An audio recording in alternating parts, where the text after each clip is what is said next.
God, that guy is such an ass. තේරුම තමයි ඒ කොල්ලා ඒ පුද්ගලයා මෝඩේ පූරුවෙක් කෙනෙක්. මෙතනදී මේ ස්ටේසි කියන ගෑනු ළමයා තමයි මෙහෙම කියන්නේ. එතකොට යාගේ අම්මා කියනවා ස්ටේසි කියලා. අර අපි මොනහරි නරක දෙයක් කිව්වහම අපේ නම කියලා කියන්නේ අන්න ඒ වගේ. මෙතනදී වෙන්නේ ඒක God දෙවියනේ that guy is such an ass. ඇස් කියන එකට තේරුම් ගොඩක් තියෙනවා. මෝඩය, බූරුව, පිස්සා මේ වගේ ගොඩක් තවත් නරක වචන තියෙනවා. මෙතනදි මෙයා මේ අදහස් කරන්නේ ඒ කොල්ලා සච් මහා මෝඩයෙක් බූරුවෙක් කියන එක. සච් කියන එකේ තේරුම තමයි ඒ බඳු නැත්නම් අදහස් කරන දේ වගේ කියන අදහසක් තමයි මේ වචනේ තියෙන්නේ. එතකොට මෙතනදි කියනවා God that guy is such an ass. දෙවියනේ ඒ කොල්ලනම් බූරුවෙක් අමනෙක් මෝඩෙක් කියන අදහස තමයි මෙතනදී තියෙන්නේ. හොඳයි අපි යමු ඊළඟට. Let's forward to next one. What? Nicholas just ran me over in his Oldsmobile. What? Nicholas just ran me over in his Oldsmobile. Hey, he just ran over me in his DocuMobile. මේ DocuMobile කියන එකේ තේරුම තමයි තැනකට අරන් යන්න පුළුවන් පොඩි වාහන වගේ දෙයක්. මෙන්න මෙයා මේ පදින ජිප් එක මේකත් එහෙම අදහස් කරන එකක් මේ ඇමරිකන්ලා. ඉතින් මෙතනදි මෙයා මේ කියන්නේ he just ran over me in his DocuMobile. මෙතන මේ ran over කියන එකේ තේරුම ගොඩක් ළඟින් ගියා. මොකද මෙයා දොර අරිද්දි තමයි මේ කොල්ලා පිටිපස්සේ ඉඳලා එන්නේ මේ ජිප් එකේ.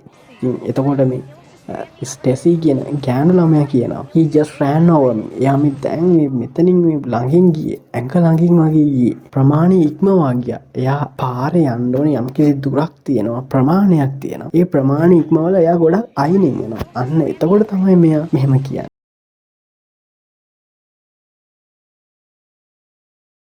So I have a showing at 5, I'll be home around 6. So I have a showing at 5, I'll be home around 6. So I have a showing at 5 o'clock. නැත්නම් 5. I'll be home around at 6-ish. හොඳයි. I have a showing කියන එකේදී මේ අදහස් කරන්නේ මට සමුළුවක් තියෙනවා.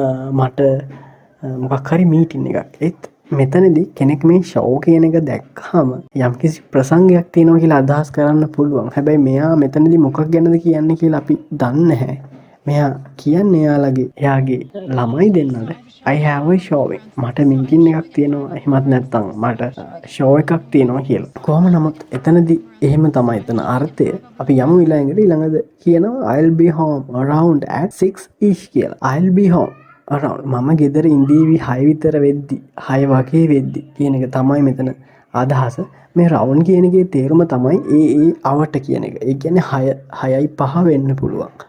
5:40 එහෙමත් නැත්නම් 5:50 හවස 6 අතර යම්කිසි ඒ කාල පරාසයක් අතරතුර ඒ මොහොත වගේ වෙද්දි එයා ගෙදර ඉඳී කියන එක තමයි මේ අදහස් කරන්නේ. ඔන්න ඉෂ් කියන එකේ තේරුම මේ දැන් මෙයා කිව්වනේ I'll be home around at 6 කියලා. මේ ඉෂ් කියන එකේ අදහස් කරන්නේ එයා කියපු වෙලාව පොඩ්ඩක් එහෙම වෙන්න පුළුවන්. මම 6 විතර වෙද්දි ගෙදර ඉඳී වී කියලා අපි අර එක දින්නේ. අන්න ඒ වගේ එකක් මේක ඇඩ්වර්බ් එකක්.